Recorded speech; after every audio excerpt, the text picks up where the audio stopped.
Ladies and gentlemen, today we confront a crisis, not of politics, not of economics, but of identity. We are not merely facing a generation of lost boys, but of confused men, males who don't know who they are, why they exist, or what they were created to do. The world doesn't need more males. What it desperately needs is true men. Manhood is not measured by muscle, money, or macho behavior. It is measured by purpose, vision, and responsibility.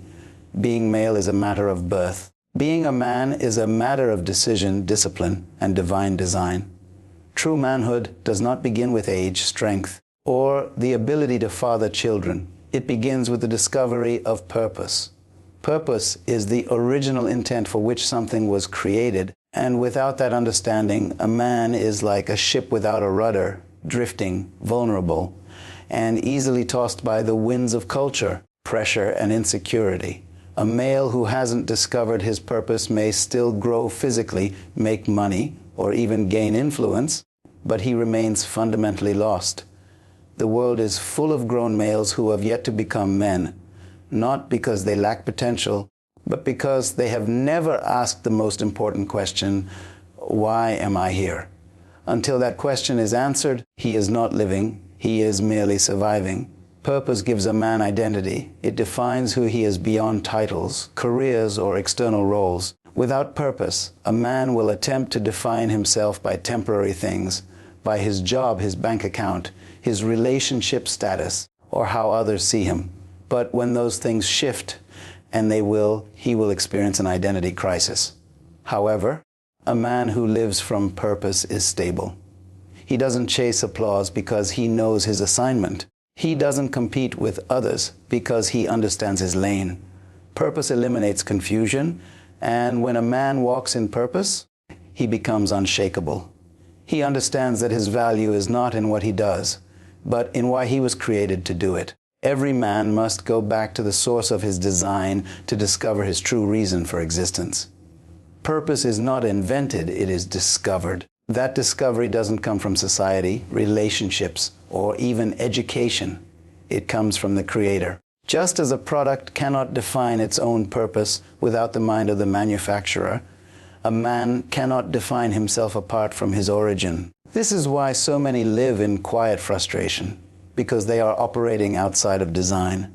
When a man finds his purpose, he becomes aligned with his assignment, and everything else begins to fall into place. Purpose is the foundation of true manhood, and without it, no man can fully function as he was meant to be. Vision is more than a dream or a passing idea. It is a clear revelation of your destination. A true man is not driven by impulse or emotion. He is guided by vision. Vision gives him direction, structure, and focus. Without vision, a man becomes reactionary, responding to life instead of leading it. He gets caught up in cycles of survival, working jobs he hates, living for the weekend, and drifting into habits that kill purpose and potential. But a man with vision lives intentionally. He wakes up each day with a sense of direction because he knows where he's going. Vision acts as a compass that governs decisions, determines priorities, and fuels perseverance. It keeps him steady in the storms of life because he's not living by chance. He's living by design. A man without vision becomes a burden instead of a builder. His relationships suffer because he cannot lead others when he doesn't know where he's going. His household becomes confused. His children follow unclear footsteps, and his partner walks beside a man who is physically present but mentally lost. Vision is the foundation of leadership, and leadership is the calling of manhood. Without vision, provision has no target. Resources are wasted. Time is misused. Energy is misdirected. But when a man receives a clear vision for his life, everything begins to align. People respect a man with vision, not because he has everything figured out, but because he knows what he's working toward. His yes and no have meaning. His presence commands purpose. Vision is not the product of ambition. It is the result of divine insight. It requires stillness, reflection, and often spiritual clarity. A true man does not create vision from ego or comparison. He receives it by seeking his Creator and aligning with the original blueprint for his life.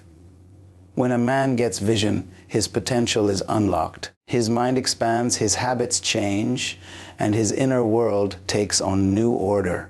Vision is the picture of your purpose fulfilled. It is the end revealed at the beginning.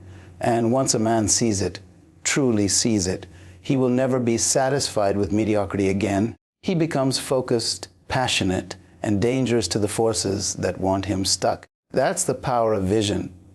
It doesn't just show a man where to go, it shows him who he really is.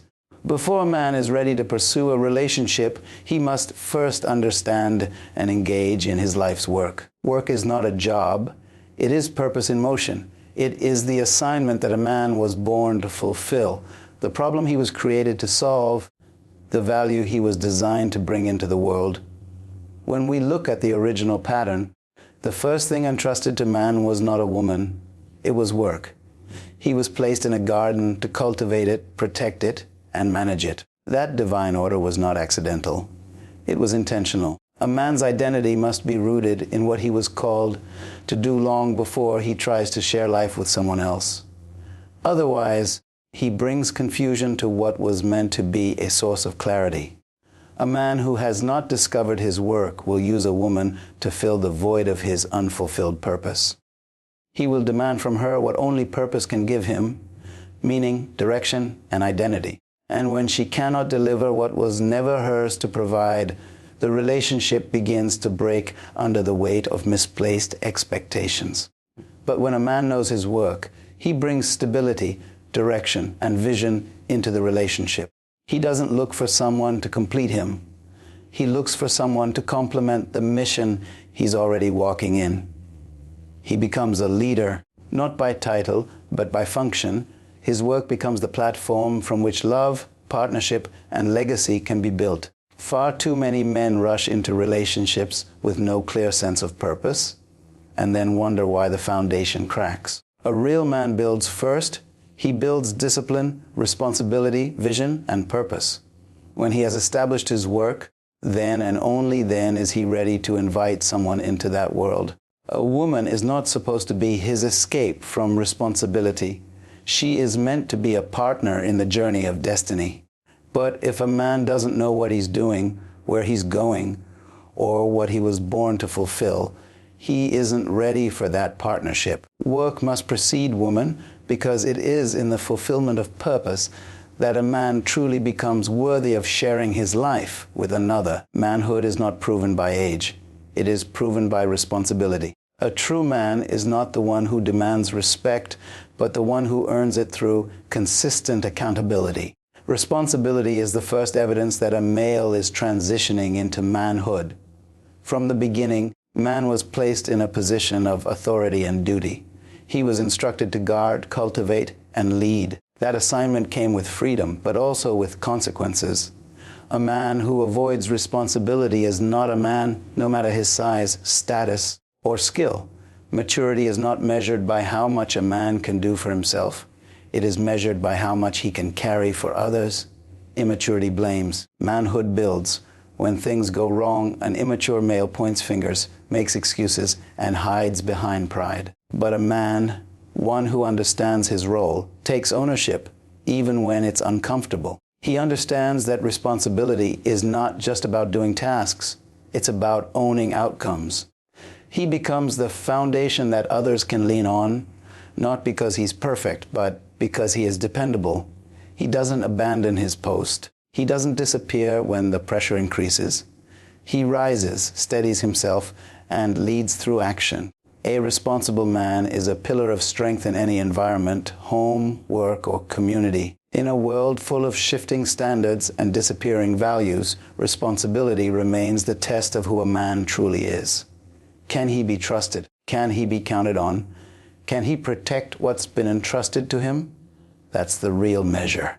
Responsibility doesn't always feel glamorous, but it's the backbone of leadership, fatherhood, partnership, and legacy. A man who is not willing to be responsible is not ready for authority. Until a man can carry the weight of responsibility, he is not prepared to carry the influence or impact he was designed for. Responsibility is not a burden, it is a badge of honor for the man who knows who he is.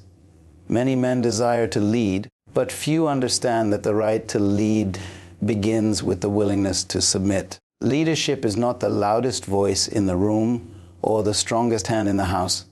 It is the clearest reflection of divine order. A true leader is a man who is first under authority before he exercises authority. Submission is not weakness. It is wisdom. It is the recognition that before I can guide others, I must be guided. Before I can direct my family, I must be directed by something greater than myself. A man who is not submitted to principle will lead by pride, emotion, or ego, and all three will eventually collapse under pressure. When a man is submitted to God, to truth, to purpose, he becomes safe to follow. He doesn't lead from insecurity or control, but from alignment and stability. He makes decisions not based on selfish ambition, but on values and vision. His leadership is not oppressive, it's protective. His presence brings order, not chaos. But when a man refuses to submit to any standard higher than his own desires, he becomes dangerous. He uses leadership as a weapon instead of a tool. He becomes domineering, not discerning. Submission is not about being ruled over. It's about being rooted. A rooted man leads with strength that is anchored in truth. Many want the position of leadership without the posture of submission. But leadership without submission is rebellion in disguise. It may look like strength, but it's rooted in pride and destined for destruction. The man who truly leads well is the one who first asks, "Who am I following? What am I submitted to?" Because leadership is not a title, it's a trust. And trust is earned by being submitted to something higher than yourself. When a man understands this principle, his leadership becomes transformative. It's not about control, it's about covering. It's not about being over people, it's about being under purpose.